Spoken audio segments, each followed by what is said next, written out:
오늘 누가복음 4장 1절로 21절의 말씀을 통하여서 성령이 내게 임하셨으니 라는 제목으로 누가복음 강해 말씀 이어가도록 하겠습니다. 본문에는 예수님께서 사단에게 시험을 받으시는 장면이 등장합니다. 1절부터 본문을 보겠습니다. 1절. 예수께서 성령의 충만함을 입어 요단강에서 들어오사 광야에서 40일 동안 성령에게 이끌리시며. 광야에서 예수님께서 사단의 시험을 받으신 장소가 광야이며 그곳에서 머물렀던 시간이 40일이다 라고 기록하고 있습니다. 이 시간은 40일 동안 시험을 받으신 것이 아니라 머무신 시간을 의미하는 것이죠. 우리는 이 이야기를 통해서 이스라엘이 하나님의 은혜로 이집트에서 나와서 광야에서 40년의 시간을 보냈던 일을 떠올려 보게 됩니다. 이 시간 동안에 죄인을 대표하던 그들 이스라엘은요, 그들은 하나님의 마음과 하나님의 기준과는 다른 말들을 내뱉었고 또 하나님의 말씀을 따르겠다라고 고백하였지만 따르지 않는 행위들로 일관하였음을 우리는 보았습니다. 굳이 일일이 설명을 드리지 않더라도 잘 아시리라 여겨집니다. 오늘 이후에 살펴보겠지만 예수님께서는 광야에서 40일 머무신 것과 또 사단의 시험을 받으시는 이 장면이 앞서 말씀드렸던 이 광야에서 이스라엘 백성들의 어떤 삶의 모습과 밀접한 연관이 있습니다. 하나님의 의도가 있으셔서 이 일이 지금 이루어지고 있는 것이다 말씀드려봅니다.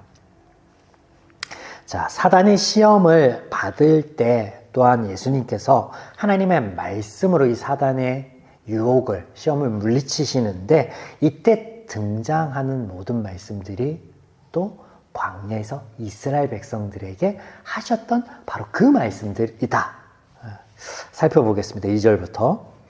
마귀에게 시험을 받으시더라. 이 모든 날에 아무것도 잡수시지 아니하시거늘 날수가 다음에 줄이시는지라. 마귀가 이르되 내가 만일 하나님의 아들이거든 이 돌에게 명하여 떡이 되게 하라.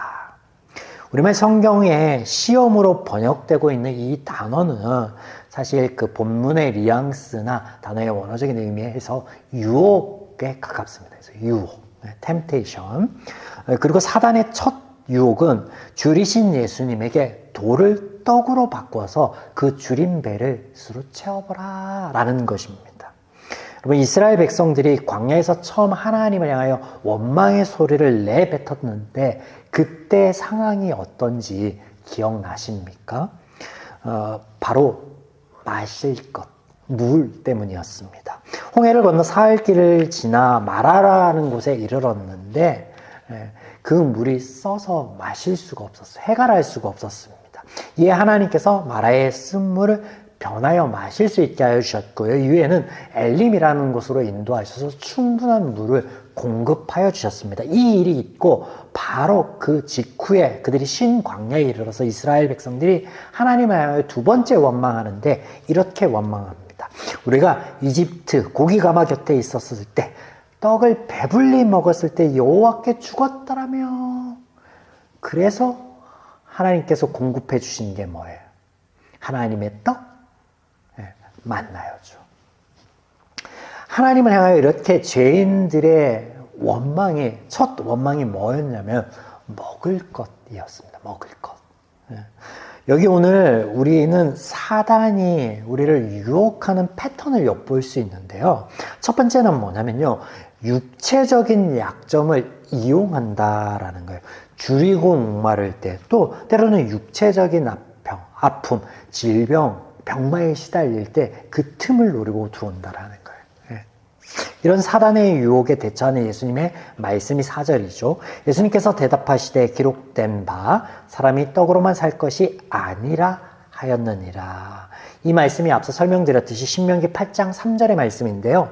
너를 낮추시며 너를 줄이게 하시며 또 너를 알지 못하며 내 조상들도 알지 못하던 만나를 내게 먹이신 것은 사람이 떡으로만 사는 것이 아니요 여호와의 입에서 나오는 모든 말씀으로 사는 줄 내가 알게 하려 하심이니라. 이 말씀에서 말씀하신 거였죠.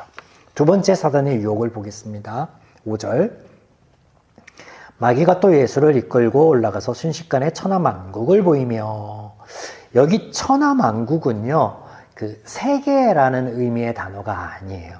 그 제국이라는 의미의 단어인데 바로 로마 제국의 통치 안에 있었던 나라들을 빠르게 보여주었던 거예요. 그래서 그 당시에 속국이었던 그 로마의 제국의 통치 안에 있었던 뭐 그리스, 버가모, 비두니아, 보스포루스, 수리아, 폰투스, 애굽, 유대 이런 지역들을 보여준 거예요. 마귀가.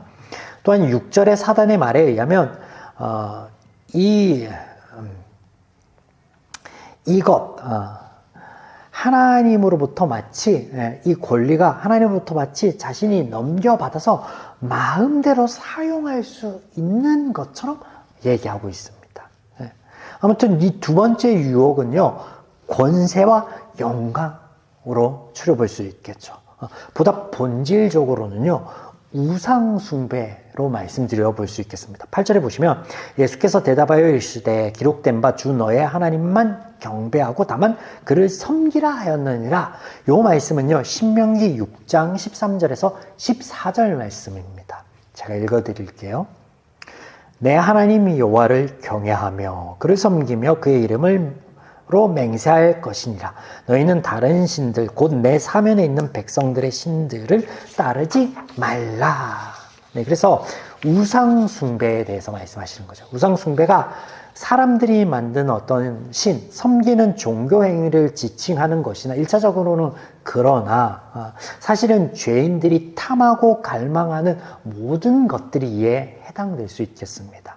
특별히 성경에서요, 우상 숭배로 1차적으로 언급되는 것, 하나님과 더불어서 섬기지 말 것으로 언급되는 게 뭐냐면요, 맘몬이라는 신으로 불리우는 물질이에요, 물질. 나아가 신명기 6장의 하나님의 말씀 안에 보면 이집트를 언급하시고 또 가나안의 여러 민족들을 언급하십니다. 이것은 그들이 섬기는 신, 그들의 종교, 이 범주에서 조금 더 확장해서 생각해 보면요, 그들이 이방 신앙 안에 파생되어서 그들 삶 속에 배어있는 여러 가지 문화와 사조들이 여기에 해당된다라고 할 수 있겠습니다. 때문에 로마서에서는 12장에서 이렇게 말씀하시죠. 너희는 이 세대를 본받지 말라라고. 이 시대를 본받지 말라라고. 우상으로 파생된 어떤 시대상, 시대의 흐름, 시대의 생각 이런 것도 본받지 말라라고 말씀하시는 거예요. 이게 두 번째 유혹입니다. 두 번째 유혹이요. 물질과 시대의 흐름. 우상 숭배에 대해서 말씀하신 거였습니다. 세 번째, 사단의 유혹 9절. 또 이끌고 예루살렘으로 가서 성전 꼭대기에 세우고 이르되 내가 만일 하나님의 아들이거든 여기서 뛰어내려라. 사단이 예수님을 유혹하며 하나님의 말씀을 언급합니다. 10절은 이 하나님의 말씀, 사단이 가지고 얘기하는 이 하나님의 말씀은 시편 91편 11절인데요. 11절 말씀이 이렇습니다. 그가 너를 위하여 그의 천사들을 명령하사 내 모든 길에서 너를 지키게 하심이라. 죄의 길에서부터 보호하심에 대해서 말씀하시는 거거든요. 근데 10절에 보면 요걸 가지고 교묘하게 어떻게 바꿔서 말하느냐 보겠습니다. 기록되었을 때 하나님이 너를 위하여 그 사자들을 명하사 너를 지키게 하시리라 하였고, 무엇을 바꿔서 얘기하는지 보이죠?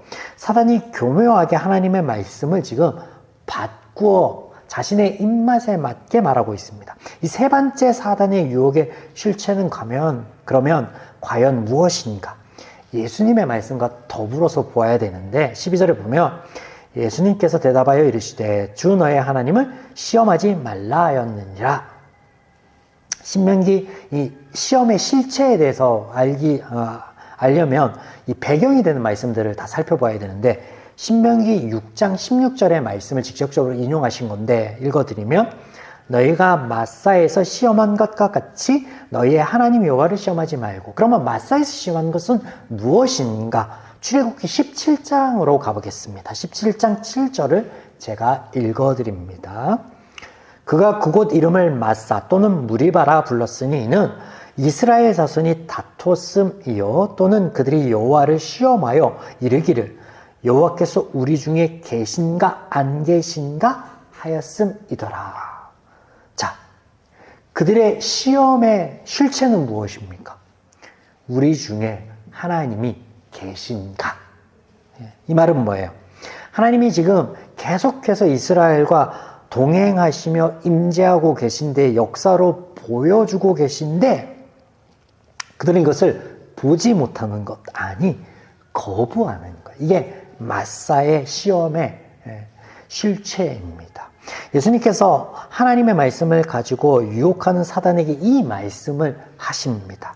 그러므로 세 번째 사단의 유혹의 실체는 뭐냐면, 하나님과 하나님의 말씀을 죄인의 소견에 오른 대로 해석하고 적용하려고 하는 거예요.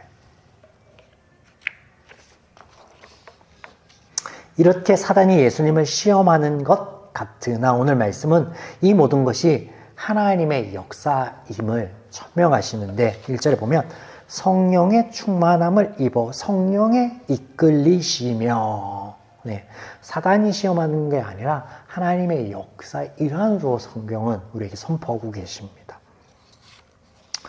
여기서 또 우리는 사단의 유혹을 어떻게 이기며 대처할 수 있는가를 배우게 되는데, 바로 하나님의 말씀입니다. 하나님의 말씀. 더 나아가 그 말씀을 삶의 자리 가운데 작은 것 하나하나 실천함으로 성령의 인도함을 받는 거예요. 그리고 이 삶들이 쌓이면 이것이 뭐라고 제가 말씀을 드렸죠? 그것이 바로 고린도서에서 말씀하시는 성령 충만함이다 라고 말씀을 드렸습니다. 오늘 광야에서 예수님께서 이스라엘 백성들은 죄인이기 때문에, 죄에서부터 자유하지 못하기 때문에 불가능하였습니다. 하나님의 말씀을 따를 수도 지킬 수도 없었고, 그들 소견에 오른 대로 하나님을 해석하고, 하나님의 말씀을 해석하고 적용하려고 하였는데, 죄로부터 온전히 자유하셨던 예수님께서는 그 죄의 시험을 받으면서 이것을 승리하시는데, 하나님의 말씀 안에 또 성령의 충만을 안에, 그래서 이런 하나님의 그 죄에 대한 어떤 자유함을 우리에게 가져다 줄 그 모습의 예비 모습으로, 우리에게 임할 하나님의 은혜의 예비 모습으로 예수님께서 이것을 증거하고 계신다라는 것이죠. 이것이 복음의 핵심이잖아요. 예수님이 그리스도로서, 메시아로서 이 땅에 오신 목적이기도 하죠. 이어지는 예수님의 이야기 안에 우리는 또한 이 성령의 역사, 예수님께 하나님의 영이 임하여서 계획하시는 은혜의 역사가 무엇인지에 대해서 보게 되는데, 18절, 주의 성령이 내게 임하셨으니 이는 가난한 자에게 복음을 전하게 하시려고 내게 기름을 부으시고 나를 보내사 포로된 자에게 자유를, 눈먼 자에게 다시 보게 함을 전파하며 눌린 자를 자유롭게 하며 주의 은혜를 전파하려 하심이라 하였더라. 예수님께서요, 지금 안식일에 회당에 들어가시자 그곳의 관례에 따라 펼쳐져 있던 사본 같은 거였죠, 두루마리. 여기서 말씀을 발견했는데, 그 말씀이 뭐냐면 이사야서 61장의 말씀입니다. 자, 우리말 성경에는요, 예수님이 이 관련 구절을 이렇게 막 뒤적뒤적 하면서 찾은 것처럼 기록되고 있으나, 원어상으로는요, 펼쳐져 있던 거예요. 그들의 어떤 그 회당에서 말씀을 증거하고 그 말씀을 이제 읽고, 그래서 이 말씀 펼쳐져 있었겠죠. 그 펼쳐져 있는 말씀이 바로 이사야서 61장의 말씀이었던 거죠. 그게 뭐냐면 하나님의 섭리인 거예요. 하나님의 섭리. 하나님의 섭리 안에 지금 예수께 임한 성령, 그 성령의 역사, 하나님의 일하심의 연장선에서 메시아의 예수님의 일하심이 무엇인지, 그 은혜가 무엇인지 우리에게 하나님의 섭리로서 선포하고 있다라는 거죠. 그래서 우리가 읽어드렸던 18절과 19절의 이 말씀을 원어의 그대로를 직역하면요, 다음과 같습니다. 제가 읽어드릴게요. 주의 성령이 내게 임하신 것은 내게 기름을 부으시기 위함이며 나를 보내사 가난한 자에게 복음을 전하게 하시기 위함이며 포로된 자에게 자유를 전파하며 눈먼 자에게 다시 보게 함을 전파하기 위함이며 눌린 자를 자유하게 하시기 위함이며 주의 은혜를 전파하기 위함이라. 하나님의 섭리가, 하나님의 영이 예수를 인도하시고 지금 그리스도로서의 사역으로 이끌고 계신 그 역사하심이 무엇을 위함이라 라고 선포하고 있습니까? 바로 나를 위한 것이다. 우리를 위한 것이다. 그리고 그것이 이미 선포하신 말씀 안에 있었던 것으로 또한 선포하고 계시다라는 걸. 또한 그 자리, 2000년 전 그 자리에 예수님이 이사야 말씀을 읽고 있던, 그래서 그걸 듣고 있던 그 자들에게 예수님이 이렇게 선포하십니다. 이 말씀이 오늘 너희 귀에 응하였느니라. 사랑하는 여러분, 오늘 우리가 우리의 삶 가운데 죄의 유혹, 나의 부족한 마음 가운데 터져 나오는 그 죄의 목소리가 아니라 나를 사랑하셔서 역사하셔서 또 성령의 역사로 하나님의 말씀을 기억나게 하시고 그걸 바라보게 하시는 이 하나님의 음성에 귀 기울인다면 하나님이 약속하신 대로 우리 안에 평안이, 자유함이 임할 줄 믿습니다. 그 은혜를 누릴 수 있는 저와 여러분이기를 주님의 이름으로 또한 간절히 축원드립니다.